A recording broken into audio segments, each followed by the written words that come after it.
नमस्कार मित्रांनो, जय महाराष्ट्र। मित्रांनो, मोठी बातमी समोर येत आहे। मुंबईमधून देवेंद्र फडणवीस यांना बसतोय सर्वात मोठा धक्का।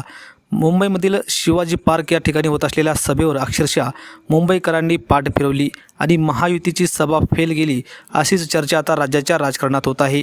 मित्रांनो, सविस्तर बातमी जाणून घेऊया त्या अगोदर तुम्ही जर आपलं राजकीय वादळ यूट्यूब चॅनल सबस्क्राईब केलं नसेल तर चॅनलला नक्की सबस्क्राईब करा। मित्रांनो, महानगरपालिका निवडणुका होत असतानाच आता उद्धव ठाकरे आणि राज ठाकरे यांनी घेतलेली शिवाजी पार्कवरील सभा 5 ते 6 लाख लोक असल्याने ही सभा अतिशय गाजली होती। मात्र याच ठिकाणी महायुतीने सभा घेतली आणि ती सभा अक्षरशः फेल गेल्याचं चित्र या ठिकाणी दिसून येत आहे। मुख्यमंत्री देवेंद्र फडणवीस हे भाषण करत असतानाच हजारो खुर्च्या या ठिकाणी रिकाम्या दिसल्या आणि भाषण चालू असतानाच अनेक लोक या ठिकाणी खुर्च्या सोडून भाषण सोडून घरी निघून जाताना दिसलं। त्यामुळे आता महायुतीकडे या ठिकाणी मुंबईकरांनी आणि मुंबईतील मराठी माणसांनी अक्षरशः पाठ फिरवल्याचं चित्र देखील आपल्याला या ठिकाणी दिसून येत आहे। तर मित्रांनो, तुम्हाला या संदर्भात काय वाटतं? तुमच्या प्रतिक्रिया कमेंटच्या माध्यमातून नक्की व्यक्त करा। धन्यवाद। जय महाराष्ट्र।